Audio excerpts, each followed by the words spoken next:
नमस्कार दोस्तों, आज मैं आपके लिए एक छोटी सी कहानी लेकर आया हूँ। हमें उम्मीद है कि आपको ये कहानी बेहद अच्छी लगेगी। दोस्तों, एक दिन बादशाह अकबर ने ऐलान किया कि जो भी मेरे सवालों का सही जवाब देगा उसे भारी इनाम दिया जाएगा।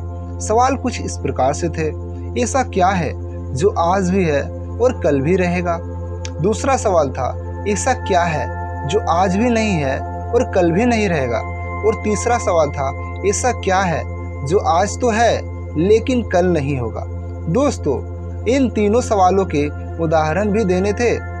किसी को भी चतुराई भरे इन तीनों सवालों का जवाब नहीं सूझ रहा था। तभी बीरबल बोला, हुजूर, आपके सवालों का जवाब मैं दे सकता हूँ, लेकिन इसके लिए आपको मेरे साथ शहर का दौरा करना होगा, तभी आपके सवाल सही ढंग से हल हो पाएंगे। अकबर और बीरबल ने वेश बदला और सूफियों का बाना पहनकर निकल पड़े। कुछ ही देर बाद वे बाजार में खड़े थे। फिर दोनों एक दुकान में घुस गए। बीरबल ने दुकानदार से कहा, हमें बच्चों की पढ़ाई के लिए मदरसा बनाना है, तुम हमें इसके लिए 1000 रुपये दे दो। जब दुकानदार ने अपने मुनीम से कहा कि इन्हें 1000 रुपये दे दो, तो बीरबल बोला, जब मैं तुमसे रुपये ले रहा हूँगा तो तुम्हारे सिर पर जूता मारूंगा। हर 1 रुपये के लिए 1 जूता पड़ेगा। बोलो, तैयार हो?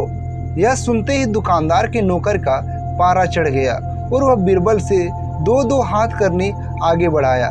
लेकिन दुकानदार ने नौकर को शांत करते हुए कहा, मैं तैयार हूँ, लेकिन मेरी एक शर्त है। मुझे विश्वास दिलाना होगा कि मेरा पैसा इसी नेक काम पर ही खर्च होगा। ऐसा कहते हुए दुकानदार ने सिर झुका दिया और बीरबल से बोला कि जूता मारना शुरू करें। तब बीरबल व अकबर बिना कुछ कहे सुने दुकानदार से बाहर निकल आए। दोनों चुपचाप चले जा रहे थे कि तभी बीरबल ने मौन तोड़ा। बंदा परवर, दुकान में जो कुछ हुआ उसका मतलब है कि दुकानदार के पास आज पैसा है और उस पैसे को नेक कामों में लगाने की नीयत भी, जो उसे आने वाले कल में नाम देगी। इसका एक मतलब यह भी है कि अपने नेक कामों से वह जन्नत में अपनी जगह पक्की कर लेगा। आप इसे यूँ भी कह सकते हैं कि जो कुछ उसके पास आज है कल भी उसके साथ होगा। यह आपके पहले सवाल का जवाब है। फिर वे चलते हुए एक भिखारी के पास पहुँचे। उन्होंने देखा कि एक आदमी उसे कुछ खाने को दे रहा है और वह खाने का सामान उस भिखारी की ज़रूरत से कहीं ज़्यादा है। तब बीरबल उस भिखारी से बोला, हम भूखे हैं, कुछ हमें भी दे दो खाने को। यह सुनकर भिखारी बरस पड़ा, भागो यहाँ से, जाने कहाँ से आ जाते हैं मांगने।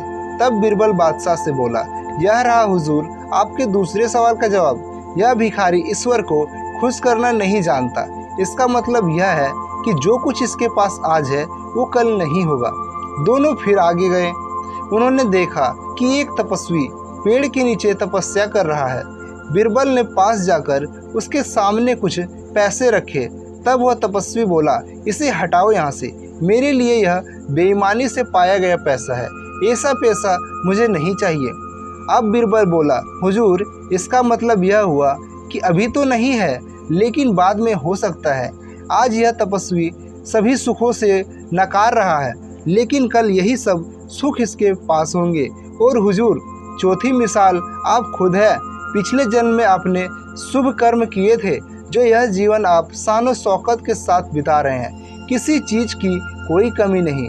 यदि आपने इसी तरह ईमानदारी और न्यायप्रियता से राज करना जारी रखा तो कोई कारण नहीं कि यह सब कुछ कल भी आपके पास न हो। लेकिन यह न भूलें कि यदि आप राह भटक गए तो कुछ साथ नहीं रहेगा। अपने सवालों के बुद्धिमत्तापूर्ण चतुराई भरे जवाब सुनकर बादशाह अकबर बेहद खुश हुए। दोस्तों, आपको ये कहानी और ये सवाल कैसे लगे कमेंट सेक्शन में ज़रूर लिखें। मिलते हैं आपसे अगली वीडियो में ऐसे ही एक नई कहानी के साथ।